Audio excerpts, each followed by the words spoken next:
ശബരിമലയെ നടുക്കിയ സ്വർണക്കൊള്ള. ആ കൊള്ളയെ തുടർന്ന് ഇപ്പോൾ ഏറ്റവും ഒടുവിൽ PS പ്രശാന്തിനെ അറസ്റ്റിലെ ചെയ്തിരിക്കുന്നു എന്നുള്ളതാണ്. ഈ അറസ്റ്റ് എന്ന് പറയുന്നത് കൊണ്ട് മാത്രം ഈ പ്രശ്നം ഇവിടെ തീരുമോ, അതോ ഇതിൽ വലിയ സസ്പെൻസുകൾ ഇനി വരാനിരിക്കുകയാണോ എന്നുള്ള ഒരു പ്രധാനപ്പെട്ട ചോദ്യമാണ് രാഷ്ട്രീയ നിരീക്ഷകരുമൊക്കെ ചോദിക്കുന്നത്. കാരണം ഇതിന്റെ ഒരു അന്വേഷണത്തിന്റെ ഒരു രീതി നമ്മൾ പരിശോധിച്ചു നോക്കിയാൽ ഇത് ഓരോരുത്തരെ ആയിട്ട് വിഴുങ്ങിക്കൊണ്ടിരിക്കുന്ന ഒരു നടപടിക്രമങ്ങളാണ് പോകുന്നത്. ഹൈക്കോടതിയുടെ മേൽനോട്ടത്തിലാണ് ഈ ഒരു SITയുടെ അന്വേഷണം നടക്കുന്നത്. കേരളത്തിൽ ചർച്ച ചെയ്യുന്ന ഏറ്റവും വലിയ കൊള്ളയുമായി ബന്ധപ്പെട്ട ഒരു അന്വേഷണമാണ്. ശബരിമലയിൽ നിന്ന് ഈ കോടികൾ വിലമതിക്കുന്ന സ്വർണ്ണപ്പാളികളൊക്കെ അറ്റകുറ്റപ്പണിയുമായി ബന്ധപ്പെട്ട് അവിടെ നിന്ന് കട്ടോണ്ട് പോയി എന്നുള്ളത് തന്നെയാണ് ചുരുക്കത്തിൽ പറഞ്ഞു കഴിഞ്ഞിട്ടുണ്ടെങ്കിൽ ഇതിന്റെ ഒരു ത്രെഡ്. ഈ കൊള്ളയ്ക്ക് കൂട്ടുനിന്നവരെ പിടികൂടുക എന്നുള്ളതാണ് SITയുടെ ടാസ്ക്.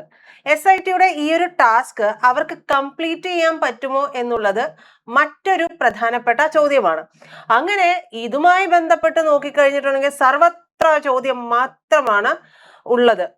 ഈ പറയുന്ന CPM നേതാവായിട്ടുള്ള PS പ്രശാന്തിനെ അന്വേഷണ സംഘം അറസ്റ്റ് ചെയ്തു എന്നുള്ള വാർത്ത പുറത്തു വരുന്നതോടുകൂടി വലിയ ചർച്ചകളൊക്കെ നടക്കുന്നുണ്ട്. അത് ഓരോ അറസ്റ്റ് നടക്കുമ്പോഴും അത് നടന്നിട്ടുണ്ട് എന്നുള്ളതാണ്. പക്ഷേ ഇതിലൊരു ചോദ്യമുണ്ട്, ഇത് വെറുമൊരു സ്വർണ്ണക്കൊള്ള കേസ് മാത്രമാണോ, അതോ ഈ ദേവസ്വം ബോർഡ് എന്ന് പറയുന്ന ഒരു വെള്ളാനയുണ്ടല്ലോ, അമക്കാൻ വേണ്ടി മാത്രം ഉണ്ടാക്കി വെച്ചിരിക്കുന്ന ഈ ബോർഡ്, ഈ ദേവസ്വം ബോർഡിന്റെ ചരിത്രത്തിൽ ഇതുവരെ കണ്ടിട്ടില്ലാത്ത, പുറത്തു വന്നിട്ടില്ലാത്ത ഒരു വലിയ അധികാര ദുർവിനിയോഗത്തിന്റെ കഥ കൂടിയാണോ, ചുരുൾ കൂടിയാണോ പുറത്തു വരുന്നത് എന്നുള്ളത്.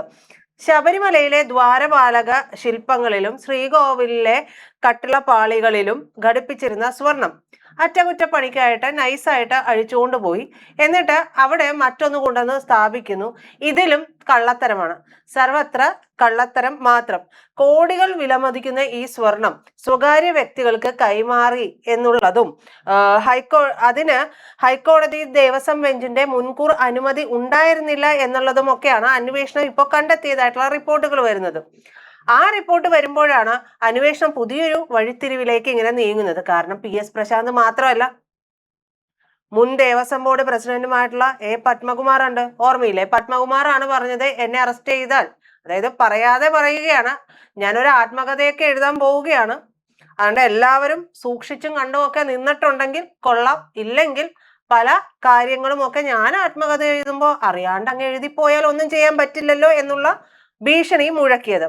ഇതിൽ പത്മകുമാർ, പിന്നെ N വാസു, ഇവരൊക്കെ നേരത്തെയും കേസിൽ അറസ്റ്റിലായിട്ടുള്ളവരുമാണ്. അതായത് LDF ഭരണകാലത്ത് ദേവസ്വം ബോർഡിന്റെ തലപ്പത്തുണ്ടായിരുന്ന പ്രമുഖരുടെ പേരുകൾ ഓരോന്നായിട്ട് ഇങ്ങനെ പുറത്തു വരുന്നു, രേഖകളിലേക്കൊക്കെ കടന്നു വരുന്നു എന്നുള്ളതാണ് ഇപ്പോഴത്തെ ഈ അറസ്റ്റുമായി ബന്ധപ്പെട്ടുള്ള ഒരു പ്രധാനപ്പെട്ട കാര്യം. ഇവിടെ തന്നെയാണ് ഈ രാഷ്ട്രീയവും ഒക്കെ ചർച്ച ചെയ്യപ്പെടുന്ന സാഹചര്യം. അതായത് ദേവസ്വം ബോർഡ് പോലൊരു സ്ഥാപനത്തിൽ കോടികളുടെ സ്വർണം മാറ്റുമ്പോൾ ആരും അറിഞ്ഞില്ലേ എന്നുള്ളതാണ്. ഇത് തുടക്കം മുതൽ ഇതിനെ കുറിച്ച് സംസാരിക്കുന്ന എല്ലാ രാഷ്ട്രീയ നിരീക്ഷകരും ഉൾപ്പെടെ വിശ്വാസികളല്ലാത്തവർ പോലും ചോദിച്ചുകൊണ്ടിരിക്കുന്ന ഒരു ചോദ്യം ഇത് തന്നെയാണ്.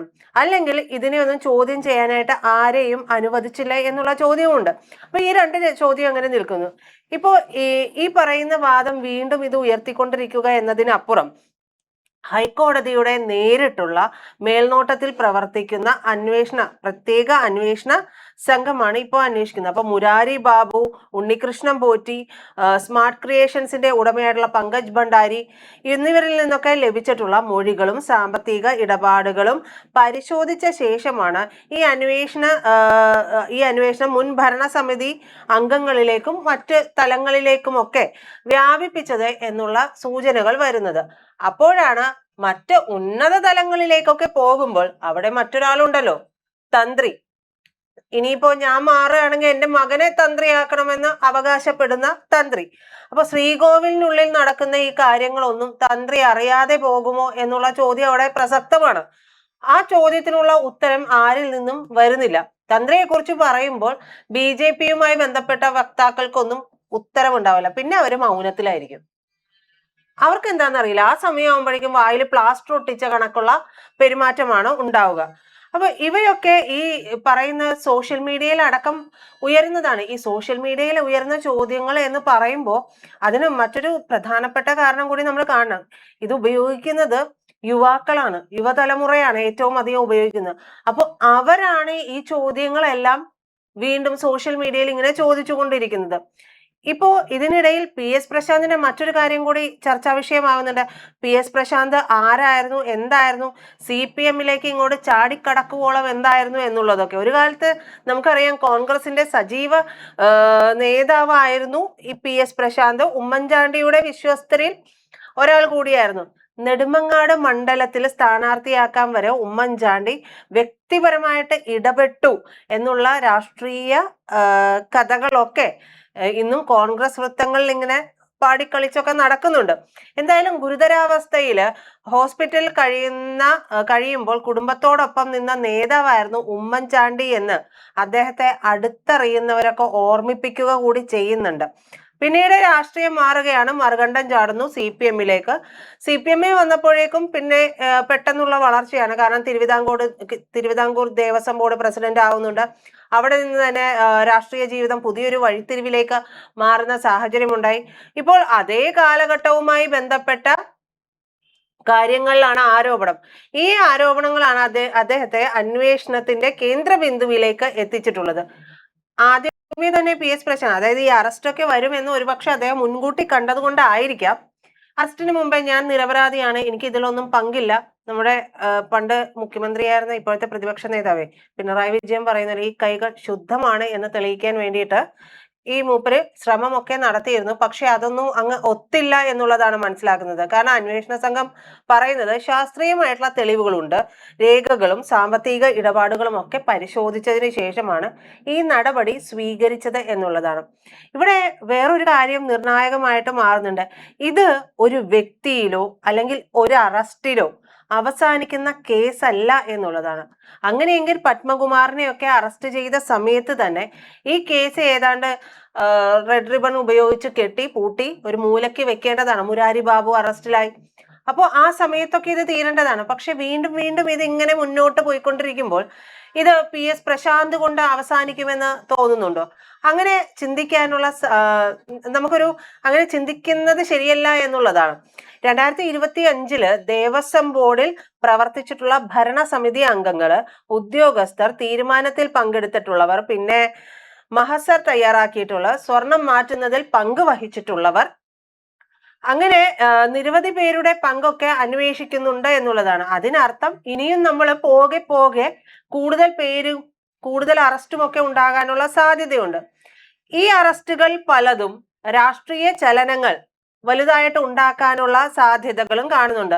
ഇതിനിടെ CPM ഒക്കെ പ്രതിരോധ നിലപാട് സ്വീകരിക്കുകയാണ്. കാരണം ആരോപണ വിധേയരാകുന്ന ഓരോരുത്തരും CPM-മായി ബന്ധപ്പെട്ട് നിൽക്കുന്നവരാണ്. അതും വെറുതെ ബന്ധപ്പെട്ട് നിൽക്കുന്നതല്ല, നല്ല അടുത്ത തോളത്ത് കൈയിട്ട് നിൽക്കാവുന്ന തരത്തിൽ ബന്ധമുള്ളവരാണ് അറസ്റ്റിലാകുന്നത്. LDF-ന്റെ ഭരണകാലത്ത് നിർണായകമായിട്ടുള്ള സ്ഥാനങ്ങളൊക്കെ വഹിച്ചിട്ടുള്ളവരാണ്. പ്രതിപക്ഷം ഈ ഒരു വിഷയത്തെ ചൂണ്ടിക്കാണിച്ചിട്ട് ശക്തമായിട്ട് ഒരു രാഷ്ട്രീയ ആയുധമാക്കാനായിട്ട് ശ്രമിക്കുമ്പോൾ അന്വേഷണം പൂർത്തിയാകട്ടെ എന്നിട്ട് പറയാം എന്നുള്ള നിലപാടിലാണ് CPM. ഒരുപക്ഷെ CPM അത് പറയുമ്പോൾ പോലും CPM-ന്റെ നേതാക്കളുടെ ഉള്ളിൽ വലിയൊരു വെള്ളിടി വെട്ടുന്നുണ്ട് എന്നുള്ളത് ഒരു വാസ്തവമാണ്. കാരണം ഈ ഒരു അന്വേഷണം ഇനിയിപ്പോ പ്രതീക്ഷിച്ച പോലെ ഭരണവും കിട്ടിയില്ല. ഇപ്പുറത്ത് ഇരിക്കുന്നതാണ് VD സതീശനുമാണ്. VD സതീശൻ ഒരു ചായ്വ് എന്ന് പറയുന്നത് BJP-യോടാണ് എന്നുള്ള നറേഷൻ ഒക്കെ നിൽക്കുന്ന സമയത്താണ് ഈ അറസ്റ്റ് കൂടി വരുന്നത്. അപ്പോ ഒരു ചോദ്യം പിന്നീടും ബാക്കിയാവും. കാരണം ഈ ശബരിമലയിലെ സ്വർണ്ണ വിവാദം എന്ന് പറയുന്നത് കേവലം ചില വ്യക്തികളിലേക്കുള്ള നടപടിക്രമങ്ങളിലേക്ക് മാത്രം പോകുമോ, അല്ലെങ്കിൽ അതിലേക്ക് ഒതുങ്ങുമോ, അല്ലെങ്കിൽ ദേവസ്വം ബോർഡിന്റെ ഭരണരീതികളിലേക്കും ഒക്കെ വലിയ വെളിപ്പെടുത്തലുകളൊക്കെ അന്വേഷണം എത്തുമോ? നമുക്കറിയാം ദൈവതുല്യർ എന്ന് പറയുമ്പോൾ ചിലരതിനെ തന്ത്രിയോട് ഉപമിക്കുന്നുണ്ട്, ചിലർ അത് പിണറായി വിജയനെ ഉദ്ദേശിച്ചാണ് എന്നും പറയുന്നുണ്ട്. പക്ഷേ പിണറായിയെ സംബന്ധിച്ച് പിണറായി വളരെ ബുദ്ധിപൂർവ്വമുള്ള കളികളാണ് കളിച്ചിട്ടുള്ളത്. ഇനി അദ്ദേഹത്തിന് ഇതിലൊന്നും പങ്കുണ്ടോ ഇല്ലയോ എന്നുള്ളത് നമുക്കറിയില്ല. പക്ഷെ ഒരു കാര്യത്തിലും അദ്ദേഹത്തിലേക്ക് വിരൽ ചൂണ്ടുന്ന തരത്തിലല്ല അദ്ദേഹത്തിന്റെ ഒരു പ്രവൃത്തിയും എന്ന് നമുക്ക് മനസ്സിലാവും. കാരണം അദ്ദേഹത്തിന് പ്രതിരോധിക്കാനായിട്ട് അദ്ദേഹത്തിന് നന്നായിട്ട് അറിയാം. അദ്ദേഹത്തിന് ഒരാളുടെയും ആവശ്യമുണ്ട് എന്നുള്ളതും തോന്നുന്നില്ല. പക്ഷേ എല്ലാവരും പറയുന്നത്, അല്ലെങ്കിൽ എല്ലാവരും ഒരുപക്ഷെ ആഗ്രഹിക്കുന്നത് ഈ ഒരു അന്വേഷണം ചെന്ന് നിൽക്കുന്നതും പിണറായിയിലേക്കായിരിക്കണം, പിണറായി വിജയനിലേക്കായിരിക്കണം എന്നുള്ളതാണ്. അങ്ങനെ പിണറായി വിജയനിലേക്ക് അന്വേഷണം എത്തിക്കുകയും എല്ലാവരുടെയും ആഗ്രഹപ്രകാരമുള്ള ഒരു അറസ്റ്റ് നടക്കുകയും ചെയ്യുമോ എന്നുള്ള ഒരു ചോദ്യവും സമൂഹത്തിന് മുന്നിലുണ്ട്. കാരണം തെളിവുകളുടെ അടിസ്ഥാനത്തിലാണ് നമ്മൾ പലപ്പോഴും കണ്ടിട്ടുണ്ട്, പല കേസുകളിലും അന്വേഷണമൊക്കെ നടക്കുമ്പോൾ നമ്മൾ ചൂണ്ടിക്കാണിച്ച ആളായിരിക്കില്ല യഥാർത്ഥത്തിൽ അതിലെ കാരണക്കാരൻ അല്ലെങ്കിൽ കാരണഭൂതൻ എന്നുള്ളതാണ്. അപ്പോ ഇതിന്റെ കാരണക്കാരൻ ആരാണോ, ഇതെല്ലാം അറിഞ്ഞത് പിണറായിയാണ് 2 ടേമും ഭരിച്ചത്, മുഖ്യമന്ത്രി ആയിരുന്നത്. അപ്പോൾ എല്ലാം പിണറായിയാണ് എന്ന് പറയുന്ന നെറേഷനും ഒക്കെ ഉണ്ട്. നമുക്കറിയാം, തലയിരിക്കുമ്പോ എല്ലാം വന്നു ചേരുന്നത് തലയിലേക്കായിരിക്കും.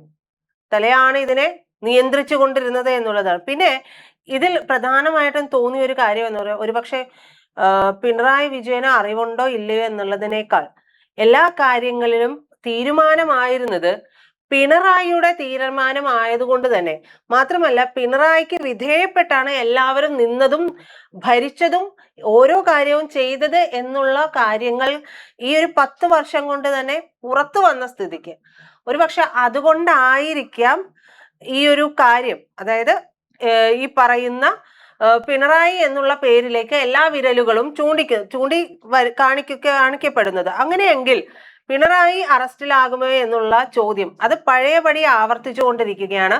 പക്ഷേ പിണറായി അറസ്റ്റിലാകും എന്നുള്ളതിന് നമുക്ക് യാതൊരു ഉറപ്പുമില്ല. അന്വേഷണം വളരെ ടെക്നിക്കലി പോകുന്ന കാര്യമാണ്. രേഖകളും വസ്തുതകളും ഒക്കെ പരിശോധിച്ച് മനസ്സിലാക്കി മാത്രമാണ് ഓരോ അറസ്റ്റും കാര്യങ്ങളും ഒക്കെ നടക്കുന്നത്. അങ്ങനെ നമുക്ക് പെട്ടെന്ന് ഒരു ദിവസം പിണറായിലേക്ക് എല്ലാം ചൂണ്ടിക്കാണിക്കാൻ പറ്റില്ല എന്നുള്ളതാണ്.